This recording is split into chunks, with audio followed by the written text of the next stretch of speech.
hit the bend. I'm looking out the window. That's what we would do. We would look out the window in amazement and see all the people we know walking by. And I seen Batman leading the pack. It was like, I hear these stories of older Crips, how they would look at him like Tookie Williams. Everybody stopped in awe as his muscles glistened with the Vaseline.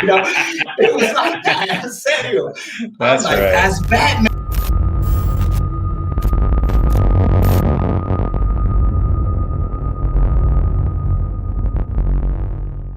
Let's talk about the homie from Visalia, Batman. Do you know the guy? Yeah, personally, we were in Nellis together. We had a class together. We weren't on the same cottage. The cottage that I was on, there was no Nortenos housed on that cottage. They tried to keep them on, I want to say, Monroe, Washington, and Madison. But you actually heard of him before you even got to Nellis, correct? SRCC, the Southerners would give the other Southerners heads up and let them know. Because at the time, I arrived to SRCC in 95, the beginning of 95. The Northerners arrived to Nellis in 94, summer 94. So Batman was already making noise to where it went from Whittier to Norwalk. And that short period of time, this was before cell phones. We couldn't really write other words. So that just lets you know how much his name was ringing. So I had thought that, because there's another Batman, a black Batman from Treetop Piru that has a reputation as well. Okay. So I was getting those two confused, like Batman, like I've been hearing of a Batman through camp when I was in Challengers. So I was like, I for some reason thought that maybe that Batman had got into some problems with some Southsiders, and that's why they were attacking him. Okay. So once I got to Nellis, I seen that no, this was a Latino. Well, it's kind of hard to miss with the Batman looking and not even tattoo. I'm sorry, the birthmark on his eye, right? Exactly.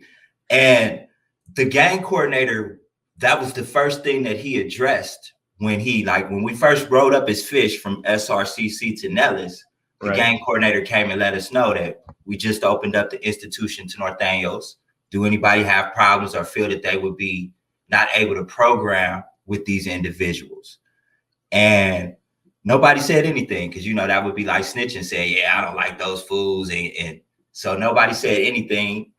And he said, yeah, there's a guy up here, Eddie. And he's like, most of you Serranios are gonna learn this guy real quick. Him and Downer. Now, Batman gets a lot of credit, but there were also some other Nortenos that walked the line as well. I want to say there was 3: Downer, Batman, Clumsy. There was a few that held their ground as well, but Batman was the one that had the hands that probably I never seen him lose a fight. Yeah, no, when I made my first initial video on Batman, I never, and some people just get into their feelings real quick, especially on YouTube and everything else, right? Oh, you're disrespecting. No, brother. The difference between Batman and the rest of the guys, and there was guys who held it down and walked the main line, but Batman was the only guy to ever get considered firme raza by the Southerners. That's true.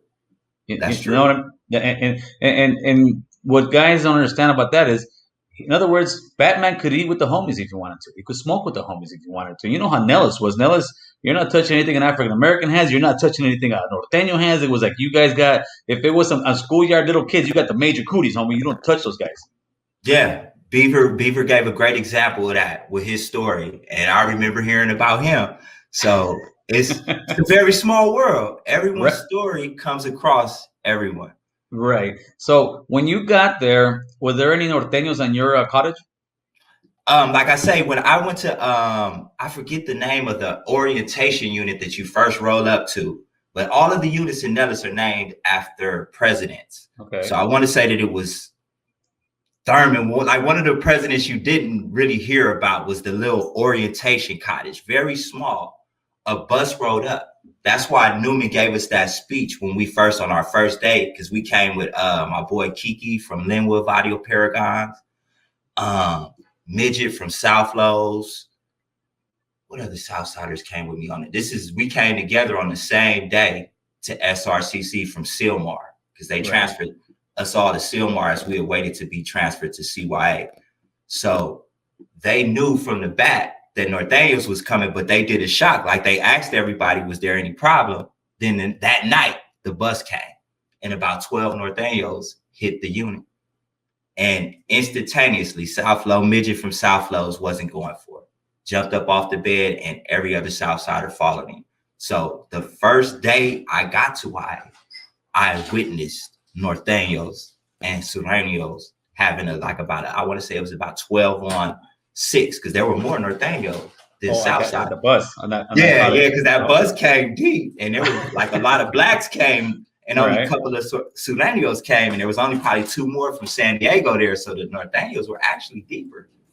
And it was an interesting little rumble, but I would say I would give it. I hate saying who wins and who doesn't, but the Sureños handled their business to be shorter. South Low midget, Kiki from Paragons, them dudes held their ground. Well, they were probably a little more seasoned in it because a lot of these guys may have been coming from, NRCC at the time. And they come from areas like Bakersfield and Sacramento, with no disrespect, but it's so few less gangs there that they don't have the boxing experience, the shooting experience, because when you live in Compton and you're going at it with black gangs, other Sureño gangs, you coming into YA with an aggression that those guys up north, they're more united and together and brotherly, like let's stick together and make money. To whereas the Sureños is like, let's commit war and gain the most power that we can get. So it was kind of rough. Yes, sir. It was kind of rough. All right, so you're there now. You get this riot, they get the melee, you get these guys, I'm sure they zip tie them, send some to the box, some get on their beds, whatever it is. So as you're there in this orientation unit, do they leave the Norteños there that night and everybody else? See, which was different from Nellis, from the other institutions, when there was, what they do is they get the instigators. So of course, midget from South Lows, the first Sureños that ran after, and they gave pretty much the Norteños were on a pass because they knew that what they were facing. And they basically were defending themselves. So they kept them there, sent midget and them to the hole, which was a little unit next to Nixon. So we had our own little box. And pretty much they had a conference in order for them to come back and not go to Nixon. They had the option. If you want to come and run your program and not get a level B for the first fight that y'all had. So they gave everybody a pass. No level Bs. So, because they knew the Sureños had to handle their business. And at the same time, they knew that it was unfair to put these guys here with them, but they had to follow what the governor's office had said and integrate. And so, yeah, that's what I heard about was different about Nellis. And I heard Nellis a lot of times fights were just level A's.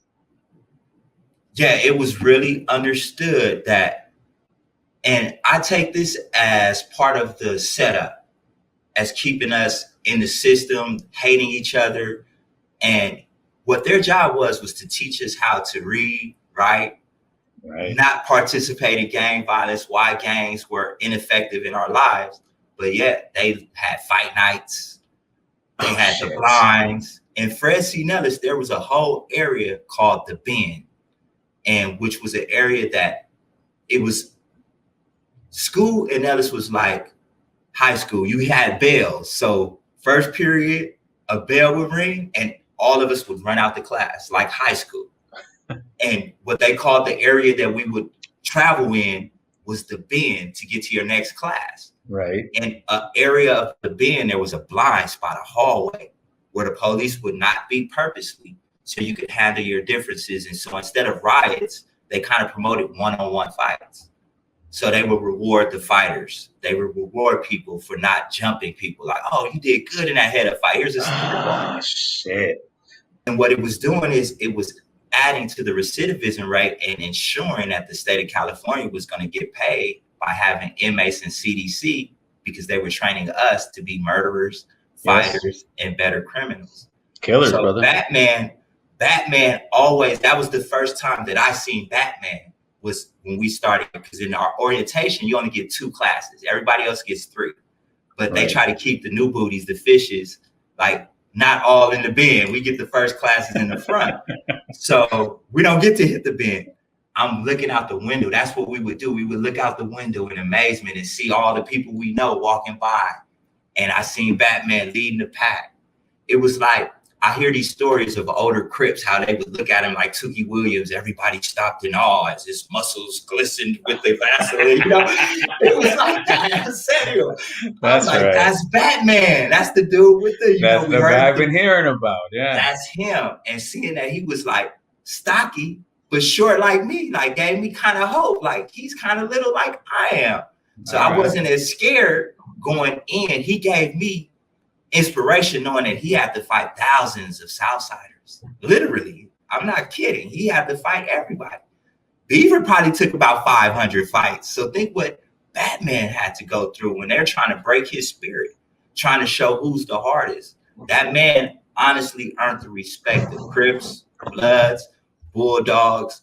And now that he's doing his thing, not being in prison, owning his own business at home, he's got to be one of the most respected youth authority offenders ever. Yes, brother. Yes. And that's why when I made the story on him, that's the one that really gets me and gravitates me to his story, because you could be the gangster Tookie Williams, but look at Tookie Williams' story where it ends. That doesn't end in a glamorous way. This guy's riding off into the sunset with the wife, with the kids, with his name still held up high, still up in the ranks. Like, damn, this fool. If in other words, if there was what's the name, a Heisman Trophy or a Mount Rushmore, I call it the Mount Rushmore. Why? He's on there. A Hall of Fame for YA. They'd be on there. Yeah, we got to make the Mount Rushmore. Have Javier do that one. Yes. So you see Batman. Do you ever end up meeting the guy? Yeah, most definitely. We had a class together when I hit the main line. So once I got to Jackson Cottage, that's where I went to from my orientation. I went to Jackson, and me and Batman shared the janitorial service class together. So how was your very first meeting with him? Did you approach him? Did he approach you? No, I'm gonna be honest. I was starstruck. I watched from afar. You know, he was a 6 number. I'm a 7 number. I'm a 7'3" number. Okay. So he was about a 6, 6'9", 6'8". So most it was like the NBA. You stood, you clicked with your YA number crew. Like that was your class. For sure. So for sure. We admired and respected him, but I didn't want to be like one of those, can I get an autograph type of dudes. I just watched him from afar, learned from him. But what happened is when take it 10, 15 years down the line, keeping in mind, I never spoke, never dick ride or none of that. But I ended up in Fresno with a pregnant woman and 2 baby children in a squatter place. I ended up signing a lease with somebody that co-tenanted, but they were getting evicted. Right. And Visalia and Fresno is close by each other. So I'm out there pretty much homeless, and I put it on Facebook, and Batman reached out. And it's like, brother, whatever you need. I got a shop here in the mall. I sell MMA gear.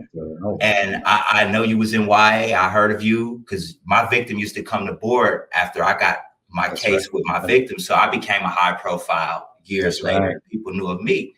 And he extended that olive branch, which I didn't need because I prayed to God, and one of my professors from my ITT tech school came and took care of me out there. But that right there just showed me a loyalty and how decent of a guy this dude was. And I've always promoted his business through my Facebook, and he's done the same with my book. Wow. Yes, sir, man. So answer me this. So what was the get down over there? Because there's a lot of, I guess, a little bit of hearsay. I'm sure everybody's got a little bit of bias as far as north, south, but you're in the middle, you know. Why do you think that Nortenos survived in Nellis and Paso Robles? They did not survive. YTS, they never made the line either. When I say survive, I don't mean they got killed. I mean they never walked the main line. Why do you think the Nellis Nortenos were able to walk the main line where in other southern YAs they were not? That's a good question, and I pondered that, so I got a quick answer for you. Cool. Nellis is a younger institution. There was a 10-year-old there with me, and then from Harlem. So they were going as young as 10. That was like one. I think he was the only one. Most was 13 to 19. But these younger kids were more, how could I say, flexible. You get to Paso and YTS, you start having individuals that have been to prison, and know the politics, like are connected to the MA, and they know that's a no-no. So it becomes more to where these are kids, and it's more, they don't really understand. We're still learning the politics and the gang culture. Right. And I believe that being that young, because I went when, like I say, Miss Baker got killed in YA, that shifted everything. That also kicked Batman out of Nellis and sent him to fire camp.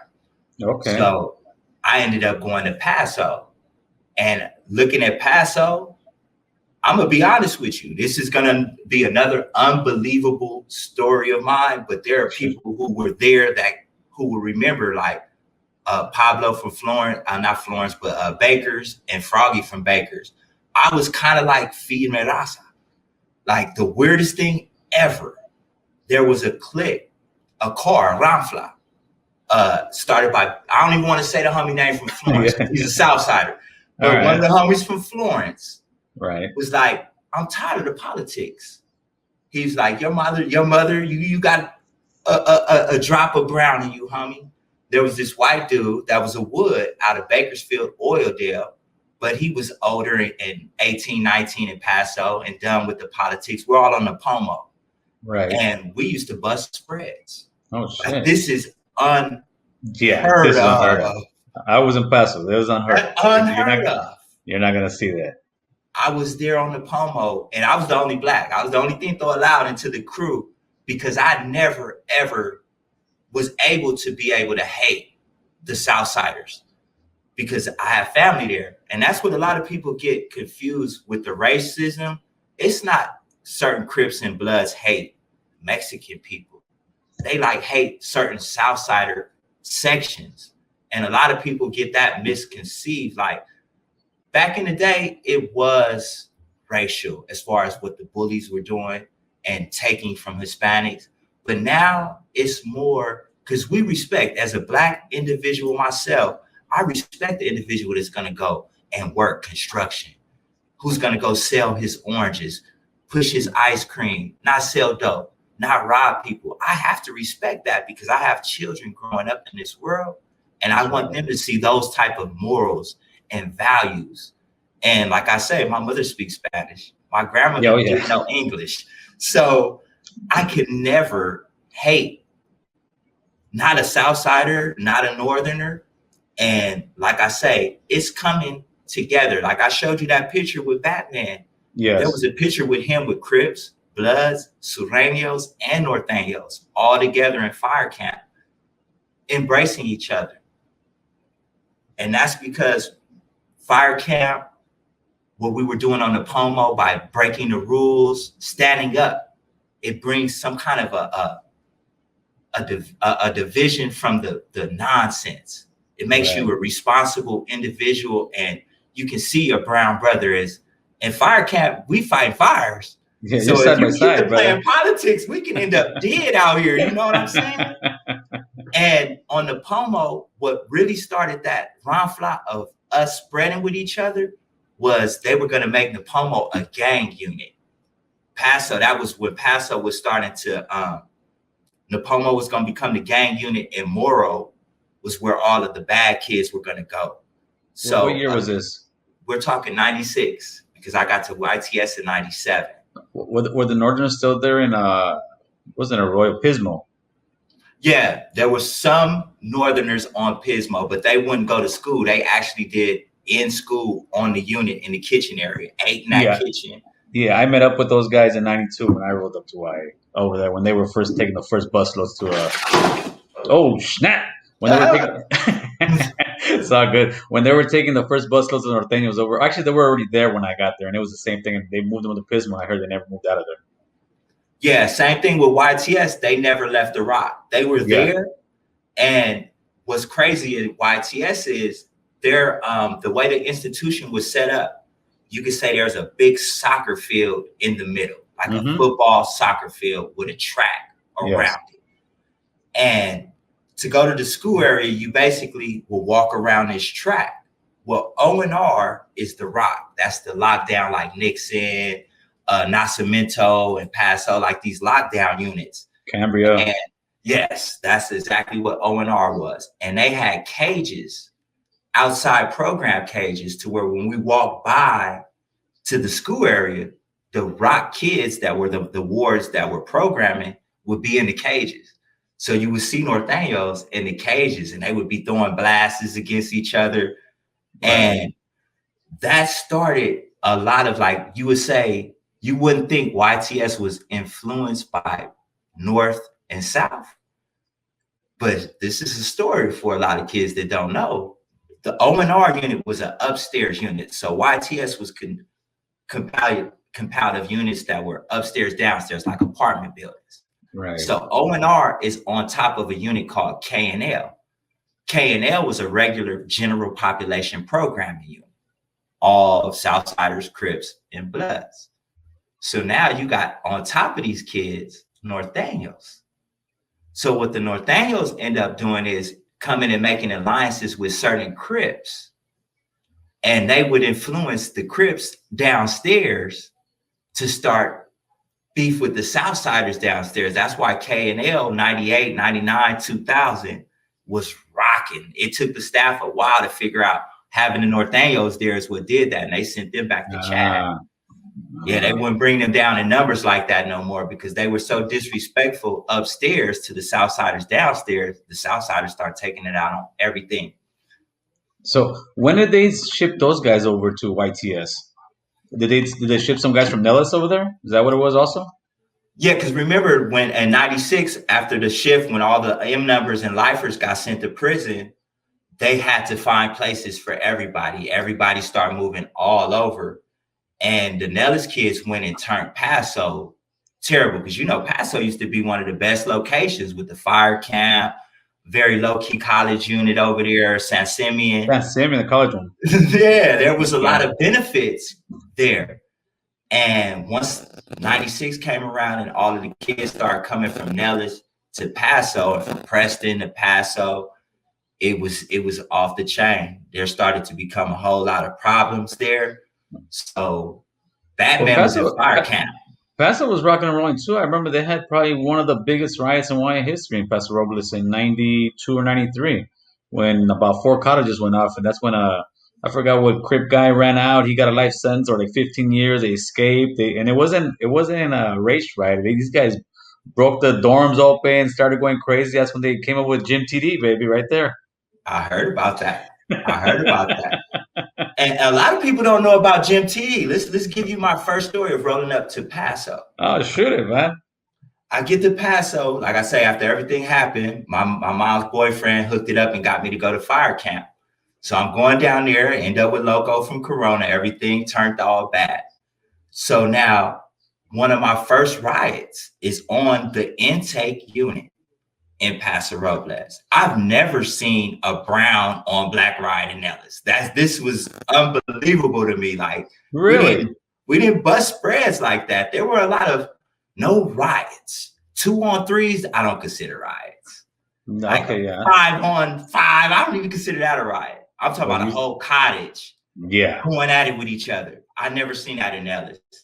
I've seen the Florences and the 18s have a rumble around it being probably 20-on-15 a riot. Right. But never a black on brown all-fledged riot. It was Paso was my first one. On the intake, it didn't take no time. I had probably about 12 brown on blacks in Paso, but right. That's where it started. And Jim TD, I'm thinking it was like Nellis. We got down, they take us to the infirmary, we go into the hole. Like, okay. You're going they lined us up, handcuffed us. We're walking across, and the Royal is way on the other side. The gyms are way past behind the Pomo and Moro. So we got to walk across the field. Like, where are we going? Is the box over here? They got the Southsiders on the side of us. We're all lined up next to each other, like in line formation, like the military. They put us in the gym, put us on our knees, in our handcuffs, in our boxers and t-shirt, handcuffed, and tell us to get on our knees. In front of every black, they put a Southsider. The people we just was rumbling with, we're 5 feet, face to face to these guys, handcuffed on our knees. And I kid you not, this was for 3 days. Yeah. They'd give us a mat and like probably about 10 o'clock shift exchange. So when that 10 o'clock shift exchange came, they would throw a mat down, put our handcuffs in the front of us, and let us lay down. But every 20 minutes, they waking us up with the trash can. Boom, boom, boom, boom, boom, boom. Get up, check our cuffs. Nurse come through. He's okay. He's okay. Line it up again. Go ahead. Some illegal ass shit, brother. That it was found to be. That's why Paso was shut down. Superintendent at the time was facing charges. They came and really did an investigation about that. They were doing that for years, man. They were doing that when I got there. They were doing that for years, and it was almost the same thing as you were saying how Nellis was fighting. The box was the same thing in Cambria. When I was there, it was a free-for-all. You go to the day room, you pretty much tell, I think his name was Big Ed. I can say his name now. I'm sure he croaked by now. You go to the box, you tell Big Ed, I got issue with that guy. They go to that guy, say, you go to the day room with that? Yeah, let's go. Go there. You fucking knock each other out, and then he'll come in there and say, that's it, and give you guys a soda and train you to fight, brother. That's one thing about YA, Frank. YA was a place that teaches you to fight. It teaches you to lose any kind of heart that you had as far as compassion for the world. It teaches you to be one mean SOB, brother. And what also, like, I got a chapter of this I'm working on my next book about YA. I call myself the $3,735,000 baby, because that's how much the state of California and brothers like yourself and myself as taxpayers pay to house me. My tattoo removal, you know what I'm saying? $3 million, like a year or something, right? Somewhere, shit like that, or it's. I want to say it was $175,000 a year to house. Yeah, I did 10 years. Some way outnumber that. Wait a minute. Any institution, they're gonna hire. I think they'll house you for like maybe 10,000 a year or 25,000. These guys were gouging, and at the same time, they weren't giving the public or the wards all the benefits of all the money that you for 100,000 a year. You could have pretty much told every single guy there, listen, man, I'm gonna buy you a home. I'm gonna take care of you. I'm gonna do this, but no, all they did was create monsters for the most part. And that's why I think today there's an opportunity for peace as far as the brown and the black. Because what a lot of individuals who aren't watching the news don't know, that the state CDC was one of the biggest grounds for fraud in the EDD gang. There was $1.7 billion attributed to inmates in California prison. If you look at one of the main reasons for power struggles in CDC, and this is why I believe the police went so hard to take Doc Thune out the equation. Many homies from Florence are facing RICO acts behind this peace treaty. Like, they're trying to say it was done for criminal intentions to further enhance the gang, when we're just trying to stop killing our people and let our babies get a better example. Yeah, I think they fear peace. I really do. I think not the whole system, but there is maybe the ones who have the most power are the ones that fear the peace the most, because you keep them fighting, they're not seeing what's going on in their community. They're not seeing what's going on politically. They're not seeing how bad they're really being treated by the system. So keep them fighting. And the sad thing is, we've been fighting for years, but Frank, what have we gained by fighting, homie? Really, what have we gained? I can tell you what we've lost. That's all. That's right. The only thing that we've gained is pretty much tears, depression, pain, struggle, and loss of finance. Like, we've gained nothing really. But I worked at the Gibson Amphitheater when I got out of YA. So I got to meet Chente, Pepe Aguilar, Christian Castro, a lot of these artists, because I worked backstage at the Gibson. So I was doing security, and I had to see, like, George Lopez, for example. This dude used to, every day he would come, he set a Guinness Book of World Records while I was working at the Gibson for the most consecutive shows. He did 31 shows, back to back to back to back. And every one of those shows, he would pull up in his little Bentley by himself. I would get his bottle of drink, his suit, and carry it to his dressing room. He'd give me $100. So I made $3,100 from George Lopez. That's right. And during the time, because he didn't come with a big entourage like when the rappers, T.I. and all them dudes come, it's a big show. But George Lopez would come by himself, and he was suffering at the time from, I want to say, kidney. He needed a kidney. Yes. Because his wife was giving him the kidney, and he would talk to me about this because I told him, like, you know, I used to be in jail, George Lopez. He told me, like, you're a decent young man, you know, like if you would have known who I used to be. Yeah. And he said, that inspires me, brother. He let me know he was also from the streets. And it was crazy working with like Carlos Mencia. These dudes are down to earth Latinos. No, they only see what can benefit them and what can't benefit them. Right. Oh, sorry about that. Somebody's trying to hit me. Oh, that's the call. Yeah, I know how that works. I've been watching. Oh, now let me put this thing on mute real quick. Man, I don't know about Mencia, but I'm gonna try to get a hold of that fool on the gram. I hit him up on his YouTube thing. You know what it is? They get scared of the name, Frank. They get scared of the name. They hear American Cholo and they run from it. What I'm trying to show them is we're all Cholos at one time. Whether even you a Crip or a Blood, a Cholo is just, you know, somebody's out there being somewhat of an outlaw or being not even a rebel, brother. It's funny how America always glamorizes and love the rebels, but they hear Cholo and they kind of get scared of it. But no, I'm trying to show that we could be that, we can overcome that, and we could become great, successful people, man. They made a motion picture called American Gangster.